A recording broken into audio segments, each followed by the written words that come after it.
앞두고 계셨습니다. 그런데 성경에는 자기가 세상을 떠나 아버지께로 갈 때가 이런 줄 아셨다, 그렇게 말합니다. 아시는 정도가 아니라 그걸 아시고 난 뒤에 그렇다면 나는 남은 시간을 어떻게 활용할 것인가를 놓고 고민하다가, 아하! 이 남은 시간, 이 짜투리 시간, 이 마지막 시간, 내가 이것을 해야 되겠구나 라는 것을 생각하시고 그것을 행하시다가 하나님 앞에 섰다 하는 내용이 이 본문의 핵심이라고 생각합니다. 여러분, 하나님께서 가장 사랑하시는 분이 누구일까요? 저는 예수님이라고 생각합니다. 독생자 예수님, 죄인이면서도 죄인들을 위하여 이 땅에 내려오셔서 백성들의 죄를 위하여 십자가에 돌아가신 독생자 예수 그리스도, 하나님께서 가장 사랑하시는 분이라고 생각합니다. 하늘의 하나님께서 이 땅에 와서 생활하시는 예수님을 바라보며 내가 내 아들 독생자에게 어떤 은혜를 줄까라고 고민을 하셨어요. 그러다가 하나님께서 이 예수님에게 주신 은혜가 무엇이었느냐? 그것이 바로 오늘 13장 1절인 것입니다. 어떤 은혜입니까? 어떤 은혜입니까? 자기가 세상을 떠나 아버지께로 돌아가실 때를 알려주신 것, 이것이 바로 주님에게 주신 은혜인 것입니다. 아니, 옥 목사, 그게 도대체 무슨 말이냐? 마태복음 24장 36절에 보시면 그날과 그때는 아무도 모른다, 하늘의 천사들도 모른다, 아들도 모른다, 오직 아버지만 아신다, 이렇게 말씀이 있습니다. 물론 이 말씀은 이 세계의 종말에 관한 말씀임에 틀림이 없습니다. 하지만 이 말씀이 개인의 종말과는 전혀 상관이 없는 말씀이냐? 절대로 아닙니다. 여러분, 생명은 하나님의 장중에 있습니다. 우리가 왔다가 우리가 떠나는 것 하나님만이 아시는 줄 믿습니다. 그런데 하나님께서 예수님에게 은혜를 주시는 것입니다. 어떤 은혜를 주십니까? 자기가 세상을 떠나 아버지께로 갈 때를 알려주시는 것입니다. 그러므로 여기에 아시고라는 단어보다는 알려주시고, 하나님이 알려주시고, 이렇게 보는 것이 더 정확할 것입니다. 이 본문을 대하면서 아하, 이것이 은혜 중에 은혜구나, 가장 귀한 은혜구나, 우리가 이 땅에서 남은 생에 살아가면서 사모해야 할 은혜가 이 은혜구나, 갈 때를 알 수 있도록 해주시고 죽음을 준비할 수 있도록 해주시고 죽음을 준비하는데 어떻게 살아야 할 것인지를 알려주시고 그렇게 살 수 있도록 해주시는 이 은혜, 이것이 가장 귀한 은혜이구나 하는 생각을 하게 되었습니다. 오늘 이 예배에 참석한 우리 모두에게 이 은혜가 넘치기를 주의 이름으로 축원합니다. 아무 준비도 없이 그냥 하나님 앞에 서는 것이 아니라 주님 앞에 준비하고 하나님 앞에 부끄럼 없이 설 수 있는 이 은혜가 오늘 이 예배에 참석한 모든 분들 위해 넘칠 수 있기를 다시 한번 축원합니다. 그래서 요한복음으로 다시 돌아오기로 한 것입니다. 오늘 84번째 강해가 됩니다. 그래서 주님은 무엇을 하셨던가? 자신이 끝이라는 사실을 아셨을 때에 우리 주님은 그때 도대체 무엇을 하셨던가 하는 것입니다. 우리가 여기에 관심을 가져야 할 중요한 이유는 예수님은 우리 모두의 모범이 되시기 때문입니다. 예수님의 모습을 우리가 밟으면 결코 후회하지 않을 것이기 때문입니다. 그 예수님이 도대체 무엇을 하셨습니까?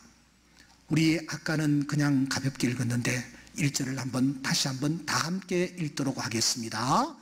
6월절 전에 예수께서 자기가 세상을 떠나 아버지께로 돌아가실 때가 이런 줄 아시고 세상에 있는 자기 사람들을 사랑하시되 끝까지 사랑하시니라. 이게 주님의 버킷리스트입니다. 복잡하지 않습니다. 그런데 눈에 띄는 단어가 하나 있습니다. 그것은 자기 사람들이라는 단어입니다. 자기 사람들, 모든 사람들이 아니고 자기 사람들이라고 한계를 짓고 계십니다. 여러분, 자기 사람들 하면은 어떤 이미지가 연상이 되시나요? 왜 유독이 자기 사람을 사랑했다 하면서 자기 사람을 강조하고 계시는 것일까요? 이 주님이 말씀하시는 이 자기 사람의 의미를 바로 알기 위해서는 이 말씀 속에 등장하고 있는 알다라는 단어를 주목해야 합니다. 본문에 보시면 아시고 라는 단어들이 계속해서 언급이 되고 있습니다. 반복되고 있습니다. 1절에 이어서 3절에 돌아갔을 것을 아시고, 7절에 보면은 알지 못하나 알리라. 특별히 11절에는 이는 자기를 팔 자가 누구인지 아심이라. 21절에는 예수께서 이 말씀을 하시고 심령이 괴로워 증언하여 이르시되 내가 진실로 진실로 너에게 이르노니 너희 중 하나가 나를 팔리라. 이 말씀도 또 아신다라는 것을 전제로 하고 있습니다. 주님이 지금 뭘 알고 계십니까? 자기가 세상을 떠나 아버지께로 갈 날을 아실 뿐만 아니라 주님은 또 알고 계십니다. 무엇을 알고 계시느냐? 지금 자기가 배신을 당할 것을 알고 계세요. 누군가가 자기를 팔 것을 알고 계세요. 누군가가 자기를 부인하고 맹세하고 저주하며 자기 곁을 떠나갈 것을 알고 계세요. 뿐만 아니라 가룟 유다 베드로뿐만 아니라 예수님의 제자들이 한결같이 이런 모습으로 자기 곁을 떠나갈 것을 알고 계십니다. 그러니까 주님이 지금 말씀하시는 자기 사람이란 어떤 자를 뜻하느냐? 예수님 지금 곁에 있는 사람을 총칭하는 것입니다. 우리가 어떻게 그렇게 정리를 할 수 있느냐 하면은, 여러분, 예수님께서 그 다음 말씀해 보시면은 그 제자들 전부에 발을 씻기십니다. 가룟 유다는 제외하고 다른 사람들만 발을 씻기는 것이 아닙니다. 심지어 베드로가 내 발은 씻기지 못합니다 라고 했을 때에 예수님께서 호통을 치시며 그의 발을 씻깁니다. 내가 너를 씻기지 않냐면 상관이 없다고 하시면서 이어서 만찬을 베푸십니다. 여러분, 그때에 예수님께서 자기를 팔 가룟 유다는 그냥 건너뛰십니까? 그에게는 여러분 떡을 주지도 않고 포도주를 주지 않습니까? 성경은 분명하게 얘기합니다.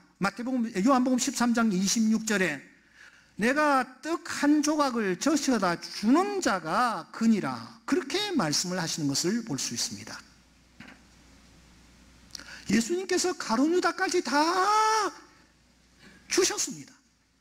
그러니까 여기에 자기 사람이라는 뜻은 편가르기라는 단어와는 전혀 관계가 없습니다.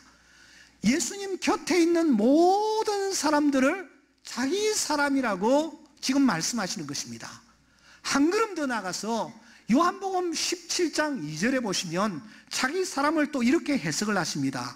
아버지께서 아들에게 주신 모든 사람에게 영생을 주게 하시려고.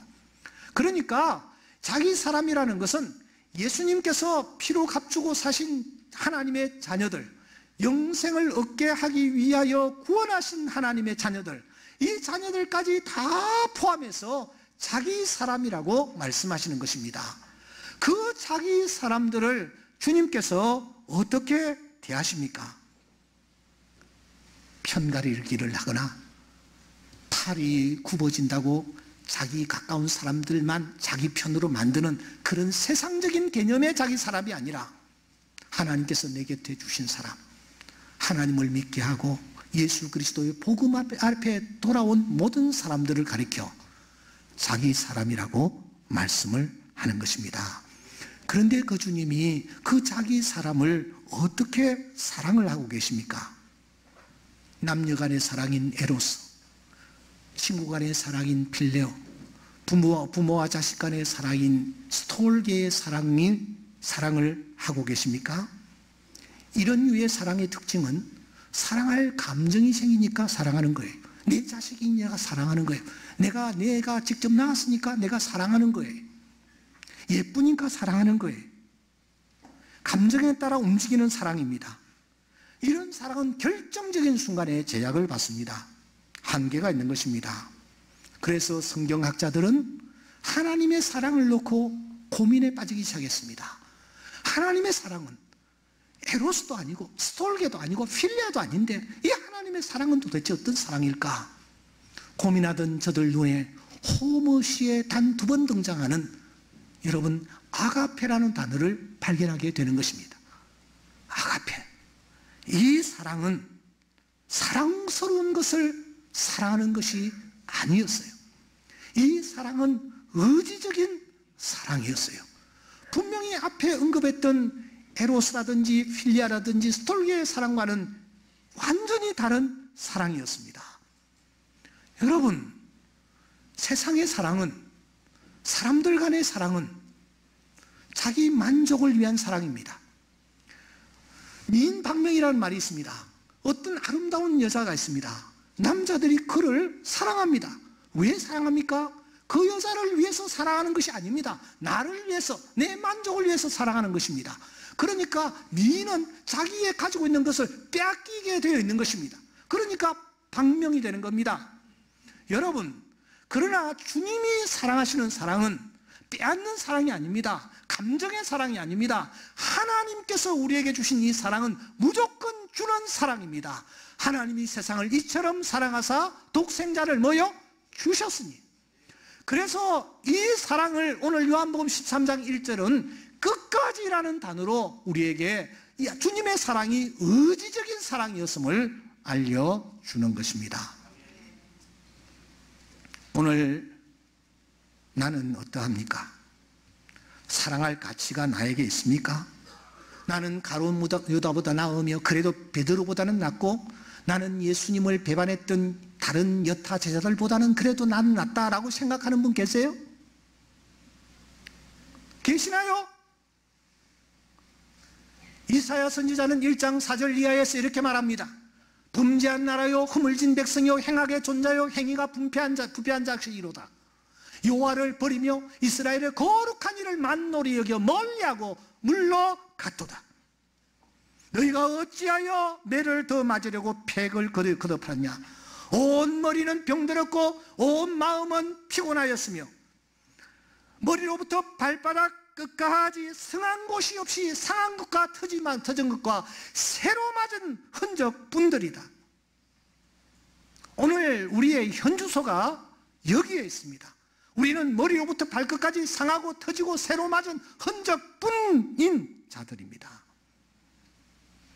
그런데 사랑할 가치가 전혀 없는 우리를 주님은 끝까지 사랑하시는 줄 믿습니다.